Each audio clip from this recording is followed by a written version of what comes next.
Bonjour, aujourd'hui mon histoire s'intitule « Les mains d'un père ». Un jeune homme sollicita un poste dans une grande entreprise. Après l'entretien d'embauche de sélection, le président-directeur général l'envoya vers le directeur général pour une dernière entrevue. Le directeur a bien regardé son CV, il était tout simplement excellent. Les grandes écoles centrales, HEC, de beaux stages, Dassault Aviation, Google, L'Oréal. Aussi, le PDG lui a demandé « As-tu reçu une bourse d'études pendant ton cursus scolaire ?» Le jeune diplômé lui répondit tout simplement « Non. »« Est-ce que c'est ton père qui a payé tes études ?»« Oui, répondit le jeune. Où travaille ton père ? Mon père est forgeron. » Le directeur a demandé au jeune de lui montrer ses mains. Le jeune lui a montré une paire de mains lisses et parfaites. « As-tu déjà aidé ton père dans son travail ? Ne serait-ce qu'une seule fois. Mon père a toujours voulu que j'étudie davantage. En outre, il fait mieux ses tâches que moi. » Le directeur lui dit « J'ai une demande à te faire. Quand tu iras à la maison aujourd'hui, observe et lave les mains de ton père, puis reviens me voir demain matin. » Ni une ni deux, le jeune s'empresse de prendre congé pour aller vite répondre à la requête du directeur général. Quand il rentre à la maison, il se met à chercher son père et lui demande la permission de laver ses mains. Son père se sent heureux de la subite attention de son fils et le lui présente avec bienveillance. Après un temps d'arrêt, le jeune homme entreprend de lui laver doucement les mains paternelles. Pour la première fois, il se rend compte de l'état des mains de son père. Elles étaient ridées et avaient tant de cicatrices qu'il ne pouvait à peine toutes les compter. Certaines d'entre elles étaient encore à vif, et quand il avait le malheur d'y toucher, son père tressaillait de douleur. Pour le jeune homme, ce fut comme un seau d'eau glacée reçu en plein visage.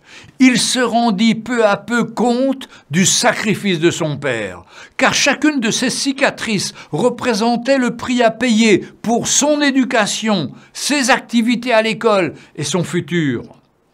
Après avoir fini de nettoyer les mains de son père, le jeune commence à mettre de l'ordre dans l'atelier. Cette nuit-là fut un magnifique moment père et fils, durant lequel ils parlèrent très longtemps. Au matin suivant, et comme prévu, le jeune est retourné voir le directeur. Celui-ci a tout de suite remarqué les yeux encore humides du jeune homme. Ainsi lui a-t-il demandé « Peux-tu me dire ce qui te fait pleurer et ce que tu as appris hier en rentrant chez toi ?»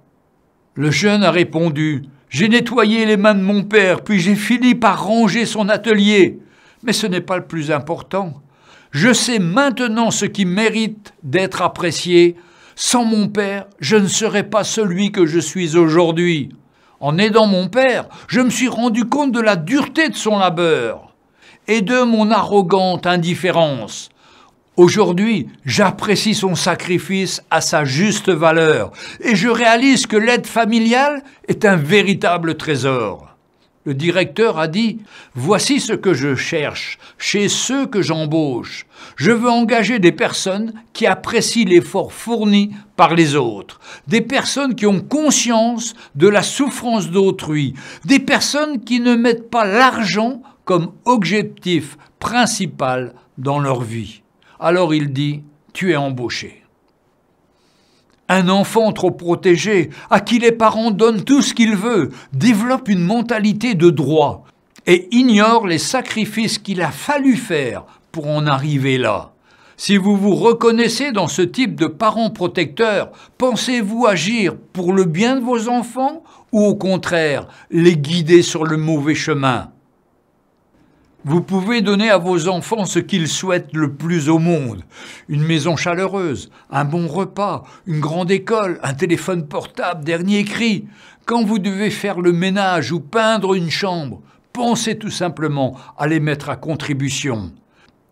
Après avoir mangé, qu'ils lavent et rangent la vaisselle entre frères et sœurs pour apprendre la vraie valeur de l'entraide et les qualités nécessaires pour mener une belle vie. Un jour, quand vous aurez les cheveux bien blancs, vous serez heureux de voir vos enfants épanouis. Suivre votre exemple et apprendre à leurs propres enfants l'expérience de la difficulté et l'importance du travail en groupe. Et surtout, enseignez-leur à connaître leur Papa Céleste, qui lui aussi a eu les mains percées et bien d'autres terribles souffrances pour nous sauver et faire de nous des nouvelles créatures. Oui, notre Papa a tout donné par amour pour nous. Il nous a tellement aimés qu'il a donné son Fils unique, afin que quiconque croit en lui ne périsse point, mais qu'il ait la vie éternelle.